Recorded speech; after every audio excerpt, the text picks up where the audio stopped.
നമസ്കാരം. ആഴ്ചവട്ടത്തിലേക്ക് സ്വാഗതം. വലിയ മാറ്റങ്ങൾ സംഭവിക്കുകയാണ് ലോകത്ത്. അതിന്റെ പ്രതിഫലനങ്ങൾ കേരളത്തിലും കണ്ടു തുടങ്ങിയിരിക്കുന്നു. ഒരു സുപ്രഭാതത്തിൽ ദാവൂദ് ഇബ്രാഹിം സമാധാനത്തെപ്പറ്റി സംസാരിക്കുന്നു എന്ന് വിചാരിക്കുക. അല്ലെങ്കിൽ ഗോവിന്ദച്ചാമി ബലാത്സംഗത്തിനെതിരെ പറയുന്നു എന്ന് വിചാരിക്കുക. അന്ന് കാക്ക മലർന്നു പറക്കുകയും കോഴി പ്രസവിക്കുകയും ചെയ്യും. ഏതാണ്ട് അതുപോലൊരു അവസ്ഥയാണ് ഇത്. മാതൃകാപരമായ ജീവിതം എങ്ങനെ വേണം എന്ന ഒരു പ്രഭാഷണമാണ് ഇപ്പോൾ പ്രഭാഷിക്കുന്നത് മര്യാദ പുരുഷോത്തമൻ PJ കുര്യൻ. എത്ര പേര് ആ പ്രമാണങ്ങൾ അനുസരിച്ച് ജീവിക്കുന്നു? എല്ലാവർക്കും അത് ജീവിക്കാൻ എത്ര പേര് അതിനുവേണ്ടി ശ്രമിക്കുന്നു? ആർക്കും യേശുക്രിസ്തുവാകാൻ പറ്റത്തില്ല, ആർക്കും പൂർണ്ണ മനുഷ്യനാകാൻ പറ്റത്തില്ല. എന്നാൽ പൂർണ്ണതയിലേക്കുള്ള ഒരു പരിശ്രമമാണ് ജീവിതമായിരിക്കണം. പൂർണ്ണനാകാനുള്ള അദ്ദേഹത്തിന്റെ കുറെ കാലം മുമ്പ് നടന്ന ഒരു ശ്രമം ലോകമാകെ അറിഞ്ഞതാണ്. അതിന്റെ പൊല്ലാപ്പ് ഒരുവിധം ഒഴിഞ്ഞത് അടുത്ത കാലത്താണ്. ബാക്കി കേൾക്കാം. ലക്ഷ്യം ഏത് എന്ന് അറിയാതിരിക്കുക, അതുമൂലം ലക്ഷ്യത്തിൽ നിന്ന് ദൂരെ അകന്ന് കൊണ്ടേയിരിക്കുക. ലക്ഷ്യത്തിൽ എത്താൻ എല്ലാവർക്കും കഴിയില്ല, ഒരു സംശയവുമില്ല. പക്ഷെ ലക്ഷ്യത്തിലേക്കുള്ള പരിശ്രമം, ആ ദിശയിലേക്കുള്ള യാത്ര, അതെല്ലാവർക്കും കഴിയും. അത് സാധാരണക്കാർക്ക് കഴിയും. അത് നമുക്ക് കഴിയുമോ? അവിടെ നാം എത്രമാത്രം എത്തി എന്നുള്ളതാണ് ജീവിത വിജയം എന്ന് പറയുന്നത്. സാധാരണക്കാർക്ക് കഴിയാത്ത ചിലതുണ്ട്. അസാധാരണക്കാരെ കീഴ്പ്പെടുത്താൻ സാധാരണക്കാർക്ക് കഴിയില്ല, ഉറപ്പ്. പണവും പ്രതാപവും രാഷ്ട്രീയ സ്വാധീനവുമുള്ളവൻ എന്തും ചെയ്യും, എന്തിൽ നിന്നും രക്ഷപ്പെടും. അവനെ തളയ്ക്കുക എന്നതാണ് ലക്ഷ്യമെങ്കിൽ സാധാരണക്കാരന് അത് ഒരിക്കലും സാധിക്കില്ല. പാവപ്പെട്ട പെൺകുട്ടികളെ സംബന്ധിച്ച് പ്രത്യേകിച്ചും. മിസ്ഇൻഫർമേഷൻ മാത്രമല്ല, പൂജാ വിഗ്രഹങ്ങൾ തെറ്റുന്നു. ഞാൻ വിദ്യാർത്ഥിയായിരുന്ന കാലത്ത് മഹാത്മാഗാന്ധിജി പണ്ട് ജവഹർലാൽ നെഹ്റു, സ്വാമി വിവേകാനന്ദ, ഇതൊക്കെയാണ്. ഇപ്പറഞ്ഞ പേരുകളെല്ലാം ഇപ്പോൾ ജീവിച്ചിരിക്കുന്ന എല്ലാ ഇന്ത്യക്കാരും കേട്ടിട്ടുണ്ട്. എന്നിട്ടും പീഡനക്കാരും അഴിമതിക്കാർ അഴിമതിക്കാരും തന്നെയായി. ഞാൻ പറഞ്ഞു വരുന്നത്, തെറ്റായ വിഗ്രഹങ്ങൾ, പൂജാ വിഗ്രഹങ്ങൾ ഉണ്ടായി. ഇത് അന്ധകാരത്തിന്റെ ലക്ഷ്യമാണ്. വിഗ്രഹങ്ങൾ പലതും ഉടഞ്ഞിട്ട് വർഷങ്ങളായി. പാപം ചെയ്യാത്തവർക്ക് കല്ലെറിയാം എന്നുകൂടി ക്രിസ്തു പറഞ്ഞിട്ടുണ്ടത്രേ. ഇനി അഴിമതിക്കെതിരായ പ്രഭാഷണമാണ്. പ്രഭാഷിക്കുന്നത് കേരളത്തിലെ മുന്നോക്ക സമുദായ ഉദ്ധാരകനാണ്. വിഷയം പത്തനാപുരം താലൂക്ക് സമാജം. ഈ വിദ്യാലയം, ഈ താലൂക്ക് സമാജം ഒരു കേസ് കഴിഞ്ഞു. ആ കേസിൽ കോടതി വിധി നിലവിലുണ്ട്. ആ നിലവിലുള്ള കോടതിയുടെ അടിസ്ഥാനത്തിൽ ഇതിന്റെ ഭരണഘടന മാറ്റുന്നത് ഉൾപ്പെടെയുള്ള കാര്യങ്ങൾക്ക് അധികാരം കോടതിക്ക് മാത്രമേ ഉള്ളൂ. അതെല്ലാവരും അറിഞ്ഞിരിക്കണം. കോടതിക്ക് മാത്രമേ ഉള്ളൂ ഇതിന്റെ ഭരണഘടന മാറ്റാൻ. ഭരണഘടന മാറ്റുന്നത് എങ്ങനെയാണ്? ഭരണഘടനയിലെ മാറ്റം നിലവിലുള്ള കമ്മിറ്റി ഐകകണ്ഠ്യമായി അംഗീകരിച്ച് അത് ഓരോ അംഗങ്ങൾക്കും നോട്ടീസ് കൊടുത്ത് ഈ വിഷയം അജണ്ടയിൽ ഉൾപ്പെടുത്തി, അതായത് കാര്യപരിപാടിയിൽ ഉൾപ്പെടുത്തി, അതിന്റെ അടിസ്ഥാനത്തിൽ ഭൂരിപക്ഷാഭിപ്രായം എടുത്ത് ആ ഭൂരിപക്ഷാഭിപ്രായം അംഗീകരിച്ചാൽ അത് കോടതിയുടെ പരിഗണന. ഒരു കോടതി കേസ് കഴിഞ്ഞാണ്. ബാബ്ജാൻ സാഹിബ്, ഞാനൊക്കെ ഇവിടെ പഠിക്കുന്ന കാലത്ത് അദ്ദേഹമായിരുന്നു ഇതിന്റെ മാനേജർ. അദ്ദേഹം ഇങ്ങനെ കോട്ടുമൊക്കെ ഇട്ട് പോക്കറ്റ് വാച്ച് വന്ന് അദ്ദേഹത്തെ കാണാൻ തലയിൽ കെട്ടുമൊക്കെ കെട്ടി ഒരു കുടയും ഒക്കെ ആയിട്ട് അദ്ദേഹം ഇങ്ങനെ സ്കൂളിൽ വരുന്ന എനിക്ക് ഓർമ്മയുണ്ട്. ആ കാലഘട്ടം മാനേജര് പട്ടിക്കുടുത്തി പോയായിരുന്നു. കാരണം അദ്ദേഹത്തിന് വിദ്യാഭ്യാസ കാര്യങ്ങളിലൊക്കെ ഒരു താല്പര്യമുണ്ട്. ഇതുവരെ പഠിപ്പൊന്നും എനിക്കറിയില്ല. രാമയ്യ സാറിന്റെ ബന്ധുവായിരുന്നു എനിക്കെന്ന് ഓർമ്മയുണ്ട്. അത് കഴിഞ്ഞ് നമ്മോരമ്പള കണ്ടം വന്ന അദ്ദേഹം വളരെ കാലം മാനേജരായി.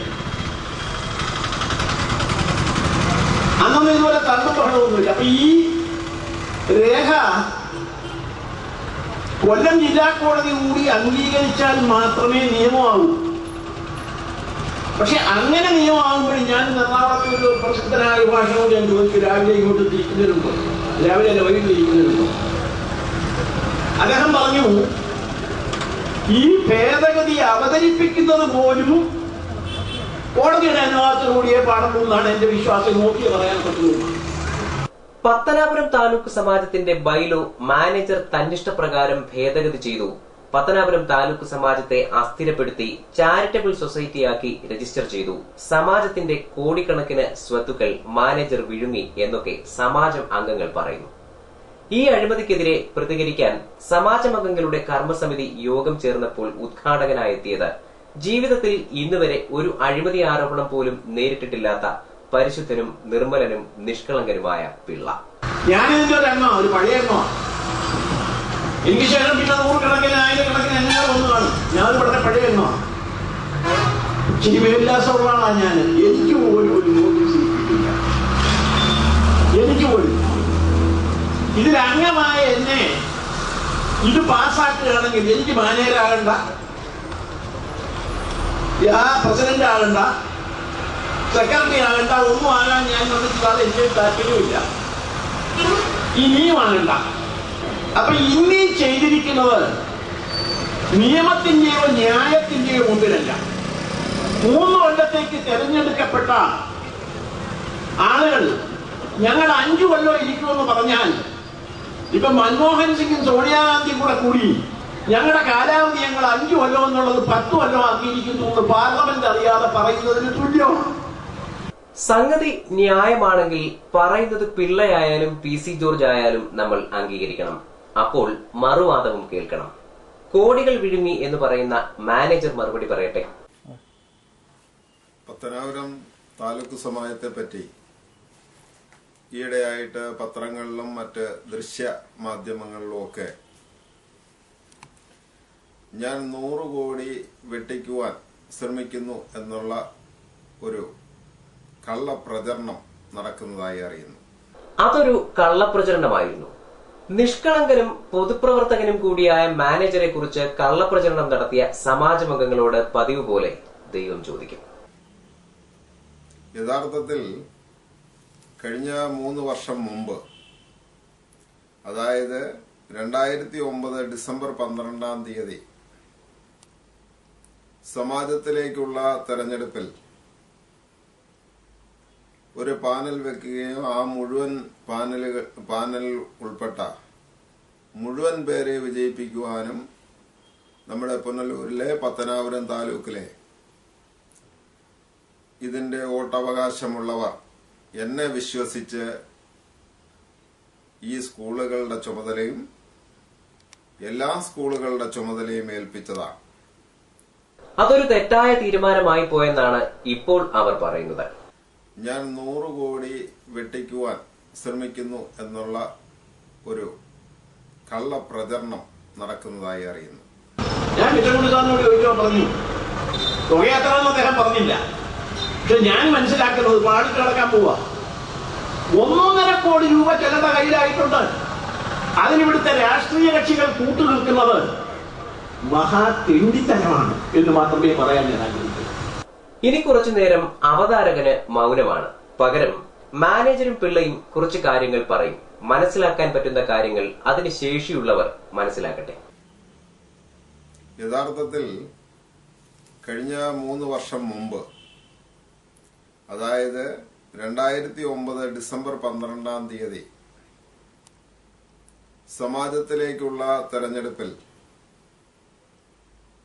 ഒരു പാനൽ വെക്കുകയും ആ മുഴുവൻ പാനൽ ഉൾപ്പെട്ട മുഴുവൻ പേരെ വിജയിപ്പിക്കുവാനും നമ്മുടെ പുനലൂരിലെ പത്തനാപുരം താലൂക്കിലെ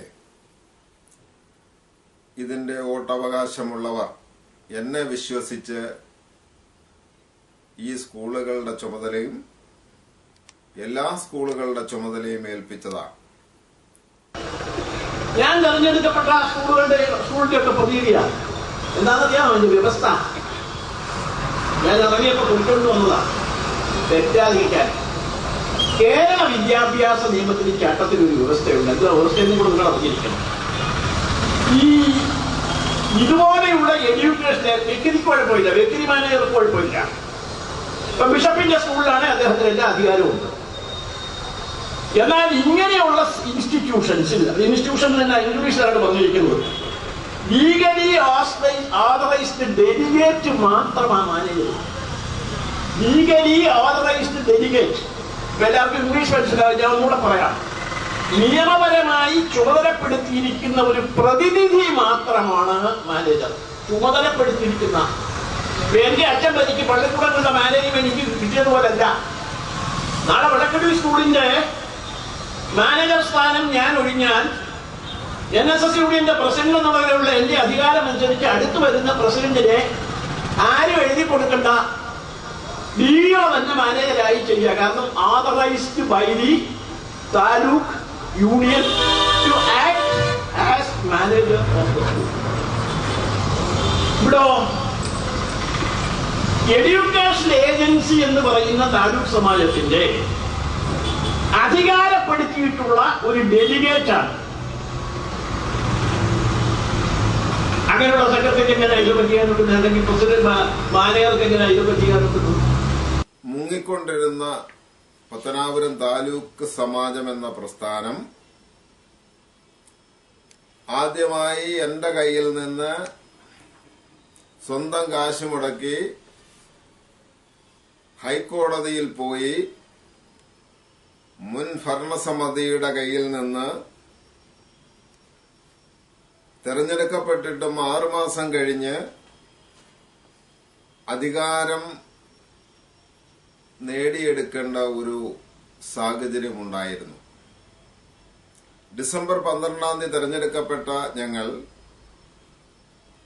ജൂലൈ 7-ാം തീയതിയാണ് ഞങ്ങൾക്ക് അധികാരം കിട്ടുന്നത്. ഈ സാഹചര്യത്തിൽ പത്തനാപുരം താലൂക്ക് സമാജത്തിൽ സീറോ ബാലൻസ് അക്കൗണ്ട് ആയിരുന്നു എന്നുള്ള യാഥാർത്ഥ്യം ഇപ്പം കുറ്റം പറയുന്ന പ്രൊഫസർ കൃഷ്ണൻകുട്ടിക്കും അഡ്വക്കേറ്റ് പ്രദീപ് ചന്ദ്രനും എന്റെ പ്രിയ സുഹൃത്ത് NB ജോണിനും ഒക്കെ അറിയാവുന്ന ഒരു കാര്യമാണ്. ഞാൻ കൃഷ്ണൻകുട്ടി സാറിനോട് ചോദിച്ചോ പറഞ്ഞു, തുക എത്രയെന്ന് അദ്ദേഹം പറഞ്ഞില്ല. പക്ഷെ ഞാൻ മനസ്സിലാക്കുന്നത് പാടിട്ട് കിടക്കാൻ പോവാ. 1.5 കോടി രൂപ ചിലരുടെ കയ്യിലായിട്ടുണ്ട്. ആ സ്കൂളിനെ എന്റെ സ്വന്തം കയ്യിൽ നിന്ന് കാശ് മുടക്കി 5ഓളം ബസ്, 5 പുതിയ ബസും 6 വർഷത്തെ CC ഇട്ട് എടുത്തിരുന്ന ഒരു ബസും കൂടി 6 ബസ്സുകളും ശമ്പളം വാങ്ങാതെ നിന്ന 9ഓളം അധ്യാപകർക്ക് ശമ്പളം വാങ്ങിക്കൊടുക്കുന്നതിനും 4 തൂണിൽ മാത്രം നിലനിന്നിരുന്ന ലൈബ്രറി കെട്ടിടം ഇപ്പോൾ മനോഹരമായി പണിയെടുപ്പിച്ച് അതിന്റെ ഉദ്ഘാടനവും നിറവേറ്റിയിട്ടുള്ള കാര്യം നിങ്ങൾക്കറിയാവുന്നതാണ്. പക്ഷെ ഈ സ്ഥാപനം കാലാകാലങ്ങളിൽ വന്നവരെ നശിപ്പിച്ചില്ലെങ്കിൽ ഇന്ന് പുനലൂരിൽ SN കോളേജ് ഉണ്ടാകുന്നതിന് മുൻപ് ഒരു കോളേജായി മാറേണ്ടിയിരുന്ന സ്ഥാപനമാണ് പുനലൂര് താലൂക്ക് സമാജത്തിന്റെ ഈ ഹൈസ്കൂൾ. എന്തിനാ ആദ്യത്തെ കാലഘട്ടത്തിൽ +2 പോലും അനുവദിക്കാൻ കഴിഞ്ഞില്ല. പിന്നീട് ഞങ്ങളൊക്കെ കൂടെ സഹായിച്ച് +2 അനുവദിച്ചു. അനുവദിച്ചതിനൊന്ന് ആർക്കാണ്ട് കാശ് കൊടുത്തത് കണക്കെഴുതി വെച്ചു, പിന്നെ ആഡിറ്റ് ചെയ്ത് അല്ലാണ്ട് പറഞ്ഞു കേട്ടിട്ടുണ്ട്. അതിലേക്കൊന്നും ഞാനിപ്പോ കണക്കുന്നില്ല. കാശൊന്നും കൊടുത്തിട്ടില്ല. കാശ് കൊടുത്തു എന്ന് എഴുതി വെച്ചെങ്കിൽ അത് തെറ്റാ. ഒരു കാശും കൊടുത്തിട്ടില്ല. ആ കാലഘട്ടത്തിൽ ചില നിയമനങ്ങൾ കൊടുക്കാമെന്ന് പറഞ്ഞിരുന്നു, അത് കൊടുത്തു എന്നാണ് പിന്നെ അതിന്റെ വ്യാഖ്യാനം വന്നത്. അതെന്തെങ്കിലും ആയിക്കോട്ടെ, അതിലേക്ക് കിടക്കുന്നില്ല. ഇവിടെ 40 ലക്ഷത്തിലധികം രൂപ എന്റെ സ്വന്തം കയ്യിൽ നിന്ന് ചെലവാക്കി കഴിഞ്ഞ 2 കൊല്ലക്കാലം സ്കൂളിനെ മെയിൻറ്റെയിൻ ചെയ്ത് യാതൊരു പരാതിയുമില്ലാതെ സ്കൂള് നടത്തിക്കൊണ്ടുപോയിരിക്കുന്ന അവസരത്തിൽ ഈ ഭരണമേറ്റു 1 വർഷം കഴിയുമ്പോൾ 68 ലക്ഷം രൂപയുടെ ആദായ നികുതി അടയ്ക്കണമെന്നുള്ള നോട്ടീസ് വന്നതിന്റെ അടിസ്ഥാനത്തിൽ ബഹുമാനപ്പെട്ട പത്തനാപുരം താലൂക്ക് സമാജത്തിന്റെ പ്രസിഡന്റ്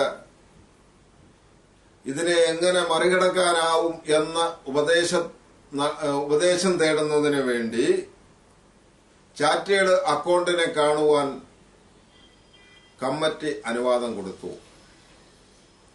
ഈ കമ്മിറ്റിയുടെ തീരുമാനപ്രകാരം പുനലൂരെ മികച്ച ചാർട്ടേഡ് അക്കൗണ്ടിന് വേണ്ടി കാണുന്നതിനും കണ്ടതിനു ശേഷം ഇതൊരു ചാരിറ്റി സൊസൈറ്റി ആയിട്ട് രൂപീകരിച്ചാൽ ഇൻകം ടാക്സ് ഒഴിവാക്കി കിട്ടും എന്ന് പറഞ്ഞതിന്റെ അടിസ്ഥാനത്തിൽ അന്നു മുതൽ 3 പേരെ ഒരു ചാരിറ്റി സൊസൈറ്റി ഉണ്ടാക്കുന്നതിന് വേണ്ടി ചുമതലപ്പെടുത്തുകയും അതിന്റെ അജണ്ടകളും നിയമങ്ങളും നിയമ നടപടികളും നടത്തുന്നതിനും വേണ്ടി നിർദ്ദേശിച്ചിട്ടുള്ളതാണ്. എന്നാൽ എല്ലാവർക്കും ചാരിറ്റി രജിസ്റ്റർ ചെയ്യണമെന്നുള്ള അഭിപ്രായമുണ്ടെങ്കിലും ഇതിന് മുതിരാൻ ബഹുമാനപ്പെട്ട പത്തനാപുരം താലൂക്ക് സമാജത്തിന്റെ സെക്രട്ടറിക്ക് മാത്രമേ കഴിഞ്ഞിട്ടുള്ളൂ. അദ്ദേഹം ഇതിന്റെ ഒരു രൂപരേഖ തയ്യാറാക്കി കമ്മിറ്റിയിൽ അവതരിപ്പിക്കുകയും അതിനു മുമ്പ് തന്നെ പത്തനാപുരം താലൂക്ക് സമാജത്തിന്റെ പൊതുയോഗത്തിൽ ചാരിറ്റബിൾ സൊസൈറ്റി ഉണ്ടാക്കുന്നതിന് വേണ്ടി തീരുമാനം കൈക്കൊണ്ടതായി മിനിറ്റ്സിൽ രേഖപ്പെടുത്തിയിട്ടുള്ളതുമാണ്. ആ തീരുമാനത്തിന്റെ അടിസ്ഥാനത്തിൽ ചാരിറ്റബിൾ സൊസൈറ്റി രജിസ്റ്റർ ചെയ്തിട്ടുള്ളതാണ്. നമ്മുടെ ബോയ്സ് ഹൈസ്കൂളിന്റെ ഗ്രൗണ്ടായ ആ ഗ്രൗണ്ടിനെ ഇന്നും ജപ്തി നടപടി നേരിട്ടുകൊണ്ടിരിക്കുന്ന അവസരവുമാണ്. നിങ്ങൾക്ക് ഏവർക്കും അത് വില്ലേജ് ഓഫീസിൽ പോയി തിരക്കിയാൽ അത് മനസ്സിലാവും. ഒരു ഉടുപ്പ് എന്നോട് ആരാണ്ട് പറഞ്ഞു, സാറ് ഇതിന് പറഞ്ഞത് ഞാൻ ഒരു എന്താ കാര്യം, എന്നാ ഒരു കാര്യം ചെയ്യും. അവരുടെ കേസിൽ പറഞ്ഞിരിക്കുന്ന ഞാൻ കാശ് അങ്ങ് ആദ്യം ബാങ്കിൽ അടക്കി. ബാങ്കിൽ എത്ര രൂപയുണ്ട്? 15,000 രൂപയുണ്ട് ബാങ്കിൽ. 15,000 രൂപ. കമ്മിറ്റിയിലുള്ള ആളെന്ന് പറയുന്നത് 1.5 കോടി രൂപയുള്ള മാനേജറുടെ കയ്യിലുണ്ടെന്നാണല്ലോ പറയുന്നത്. എനിക്കറിഞ്ഞൂടാ. അതങ്ങടക്കെ നമുക്ക് വർത്താനം പറഞ്ഞു തീർക്കാം. കഥ തുടരുകയാണ്. ഇനി ഒരു താരതമ്യ പഠനം. ഞാൻ 100 കോടി വെട്ടിക്കുവാൻ ശ്രമിക്കുന്നു എന്നുള്ള ഒരു കള്ളപ്രചരണം നടക്കുന്നതായി അറിയുന്നു. യഥാർത്ഥത്തിൽ കഴിഞ്ഞ 3 വർഷം മുമ്പ്, അതായത് 2009 ഡിസംബർ 12-ാം തീയതി സമാജത്തിലേക്കുള്ള തെരഞ്ഞെടുപ്പിൽ ഒരു പാനൽ വെക്കുകയും ആ മുഴുവൻ പാനൽ ഉൾപ്പെട്ട മുഴുവൻ പേരെ വിജയിപ്പിക്കുവാനും നമ്മുടെ പുനലൂരിലെ പത്തനാപുരം താലൂക്കിലെ ഇതിന്റെ വോട്ടവകാശമുള്ളവർ എന്നെ വിശ്വസിച്ച് ഈ സ്കൂളുകളുടെ ചുമതലയും എല്ലാ സ്കൂളുകളുടെ ചുമതലയും ഏൽപ്പിച്ചതാണ്. ഇവിടെ എത്രയോ ആണുങ്ങൾ ഇതിന്റെ കസേരയായത്. ബാബ്ജാൻ സാഹിബ്, ദമ്പോരം പിടച്ചേട്ടന്, Gopanath sir, TV Thomas sir, വളരെ ഗുരുക്കന്മാര്, നല്ലവരും മോഷ്ടിക്കാത്തവരുമായ എത്രയോ പേരുന്ന കസേരയാണ്. ഗോപനാഥ് സാറ് എത്രയോ കൊല്ലം എനിക്ക് തോന്നുന്ന മനേരായിരുന്നു. എനിക്ക് അല്ലേ, എത്ര കൊല്ലമെന്ന് എനിക്ക് ഓർമ്മയില്ല. ഇഷ്ടമുള്ള സാറ് എന്ന് പറഞ്ഞാൽ ഒരുമാതിരി ആരും കുറച്ച് ജനിച്ച ഒരുപാട് പേരുണ്ടായിരുന്നു. സമാജം സ്കൂളുകൾക്ക് ഒരു നല്ല കാലമുണ്ടായിരുന്നു. ലക്ഷക്കണക്കിന് വിദ്യാർത്ഥികൾ പഠിച്ചിറങ്ങിയ, പ്രഗത്ഭരായ അധ്യാപകർ പഠിപ്പിച്ച, പ്രതിഭകൾ വളർന്നു വന്ന ഒരു നല്ല കാലം. ഇവിടെ എത്രയോ ആണുങ്ങൾ ഇതിന്റെ കസേരയായത്. ബാബ്ജാൻ സാഹിബ്, ദമ്പോരം പിടച്ചേട്ടന്, Gopanath sir, TV Thomas sir, വളരെ ഗുരുക്കന്മാര്, നല്ലവരും മോഷ്ടിക്കാത്തവരുമായ എത്രയോ പേരുന്ന കസേരയാണ്. ഗോപനാഥ് സാറ് എത്രയോ കൊല്ലം എനിക്ക് തോന്നുന്ന മനേരായിരുന്നു. എനിക്ക് അല്ലേ, എത്ര കൊല്ലമെന്ന് എനിക്ക് ഓർമ്മയില്ല. ഇഷ്ടമുള്ള സാറ് എന്ന് പറഞ്ഞാൽ ഒരുമാതിരി ആരും കുറച്ച് ജനിച്ച ഒരുപാട് പേരുണ്ടായിരുന്നു. എന്നതിന്റെ അർത്ഥം ഞാൻ പറഞ്ഞു മനസ്സിലായി. അവരെ പറ്റി എന്തെങ്കിലും ആക്ഷേപമുണ്ടോ? അവർ കാശ് പേടിച്ചെന്നോ, സാറന്മാരുടെ കാശ് മോഷ്ടിച്ചെന്നോ എന്തെങ്കിലും ആക്ഷേപമുണ്ടോ? അവരുടെ കാലഘട്ടത്തിലല്ലേ ഇതൊക്കെ 2 പള്ളിക്കൂടമായി 3 പള്ളിക്കൂടമായതൊക്കെ ഞാനെന്ന് MLA മന്ത്രിയൊക്കെയാണ്. അതിന് വഴിയുണ്ടാക്കി കൊടുത്തതന്നെ, ചെമ്മന്തൂർ സ്കൂളിന് വഴിയുണ്ടാക്കി കൊടുത്തതന്നെ എന്റെ ഒരു സഹോദരിയുടെ, 2ാമത്തെ സഹോദരിയുടെ ഭർത്താവിന്റെ വസ്തു 2ആയി വീതിച്ചാണ് നടുക്കൂടെ വഴി കൊടുത്തത്. ഞാൻ ഇടപെട്ടാൽ എമ്പർമത്തേണ്ടാണ് മാനേജർ. അങ്ങനെ കൊടുക്കില്ല. എമ്പർമത്തേണ്ട സഹപാഠിയൊക്കെയാണ്, കുടിക്കാനും കൊടുക്കില്ല. ഫസ്റ്റ് 2 പോകും, അരുവി കൂടെ തരാമെന്ന് പറയും, അരുവി കൂടെ കൊടുക്കുന്നു പറയില്ല, പള്ളിക്കൂടെ വെച്ചും പോയി. ഇതൊന്നും ഇപ്പോഴത്തെ ആളുകൾ ചെയ്തതല്ല, ഇതൊക്കെ ആണുങ്ങൾ പണ്ട് ചെയ്തതാ. ഇപ്പൊ അവിടെ പിള്ളേരിരുന്ന് പഠിച്ച സ്ഥലത്തൊക്കെ ബെഞ്ചും ഡെസ്കും പോലും ഇല്ല. അത് അയൽവക്കക്കാർ പൊട്ടിക്കൊരു തീ വെച്ചു എന്നേ. മാനേജർക്ക് പറയാനുള്ളത് മറ്റു ചിലതാണ്. അതുകൂടി കേട്ട് ഈ വിഷയം നമുക്ക് അവസാനിപ്പിക്കാം. എനിക്ക് പറയുവാനുള്ളത്, 100 വർഷങ്ങളുടെ പഴക്കമുള്ള ഈ സ്കൂളുകളെ തകർക്കുവാൻ ഗൂഢശക്തികളുടെ ഈ ശ്രമം, അതായത് മാർക്സിസ്റ്റ് പാർട്ടിയുടെ ഈ ശ്രമം, ഇത് ഇവിടെ വെച്ച് അവസാനിപ്പിക്കണമെന്നാണ് എനിക്ക് പറയുവാനുള്ളത്. എന്നെ പോലുള്ള നിരപരാധികളുടെ ചോര കുടിക്കുന്നതിന് വേണ്ടി ഏത് നേതാവായാലും ഏത് നേതാവ് രംഗത്തിറങ്ങിയാലും എനിക്കൊരു ബാധകമല്ല. നീതി പ്രവർത്തിക്കുന്നതിന് ഏതറ്റം വരെയും പോകുമെന്ന് ഞാൻ മുന്നറിയിപ്പ് നൽകുകയാണ്.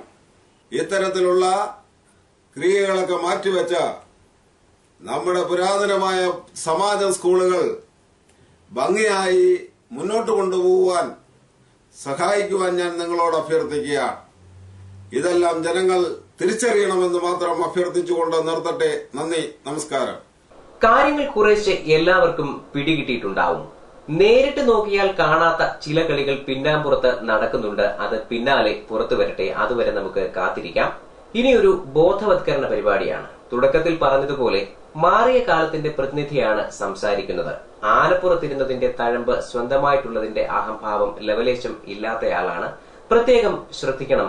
രാഷ്ട്രീയ വിഷയങ്ങളിൽ വലിയ അറിവുള്ളതുകൊണ്ട് CPM പ്ലീനത്തിന്റെ ആകെത്തുക ഇപ്പോൾ ഇവിടെ വിശദീകരിക്കും.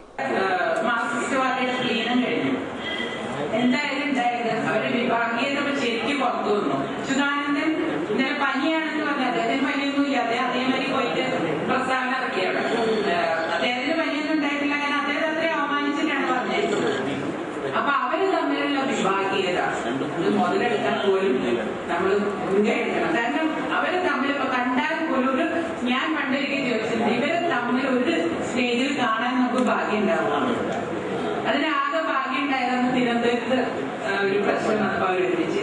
ഇന്നലെ പോലും അവർക്ക് ഒരുമിച്ചിരിക്കാൻ പറ്റിയില്ല, കാരണം ഒരാൾ വന്നപ്പോഴും മറ്റൊരാൾ പോയി. അപ്പൊ ഈ രീതിയിലാണ് മാർക്സിസ്റ്റ് പാർട്ടി. കോൺഗ്രസ് പാർട്ടിയാണെങ്കിൽ വളരെ നല്ല പാർട്ടിയാണ്. എങ്ങാണ്ടൊന്നോ കയറി വന്നൊരു സരിതയും ബിജു രാധാകൃഷ്ണനും ശാലു മേനോനും പിന്നെ കുറെ മാധ്യമങ്ങളും ചേർന്ന് പറഞ്ഞു വെറുതെ പാർട്ടിയെ ചീത്തയാക്കുകയാണ്. കാരണം ഈ ഗവൺമെന്റ് വളരെയധികം നല്ല കാര്യങ്ങൾ ചെയ്യുന്നുണ്ട്. ഞാൻ താമസിക്കുന്ന എറണാകുളത്ത് തന്നെ എന്തെല്ലാം വികസനമാണ് വരുന്നത്. പക്ഷെ ഇതൊന്നും ജനങ്ങൾ നോക്കുമ്പോൾ ജനങ്ങൾക്ക് ഇതൊന്നും പ്രശ്നമില്ല. അവർക്ക് സരിതയെ വിജയം എന്ത് ചെയ്യുന്നു, അല്ലെങ്കിൽ ഇങ്ങനത്തെ വേണ്ടാത്ത പ്രശ്നങ്ങളിലാണ് നമ്മുടെ ആൾക്കാർക്ക് ശ്രദ്ധ. മാധ്യമങ്ങൾ അതിന്റെ പിന്നാലെയാണ്. കാരണം സരിത എത്ര പേരെ ഫോൺ ചെയ്തു എന്ന് പറയാൻ അവര് രാത്രി 9 മണി തൊട്ട് 12 മണി വരെ TV ചാനൽ തുറന്നു വെച്ചിരിക്കുന്ന സമയമാണ്. TV തുറന്നാൽ നമുക്ക് ഈ സരിതയും ബിജു രാധാകൃഷ്ണനെയൊക്കെ തട്ടിമുട്ടി നടക്കാൻ വയ്യാത്ത, ഇപ്പം ഞങ്ങൾക്കും കഷ്ടകാലത്തിന് പോയി ഉത്തരം പറയേണ്ടി വരും. TV പോയിരുന്ന അതിന് ഉത്തരം പറയേണ്ട ഒരു ഗതികേടിലാണ് ഞങ്ങൾ. ഒരു സ്ത്രീയായിട്ടുള്ള എനിക്ക് പലതിനും ഉത്തരം പറയാൻ തന്നെ ഞാൻ ബുദ്ധിമുട്ടാറുണ്ട്. ആ രീതിയിൽ മാധ്യമ പ്രവർത്തനം വളരെയധികം തരംതാണ് പോയിരിക്കുന്നത്. ഇപ്പം നമുക്ക് നമ്മുടെ മക്കളെയും കൊണ്ട് TV മുമ്പിൽ ഇരിക്കാൻ പറ്റുമോ? കാരണം എന്തെങ്കിലും ഇപ്പോൾ എൻ്റെ മക്കളുടെ കുട്ടികളെ ചോദിക്കുന്ന ചോദ്യങ്ങൾക്ക് ഉത്തരം പറയാൻ പറ്റില്ല.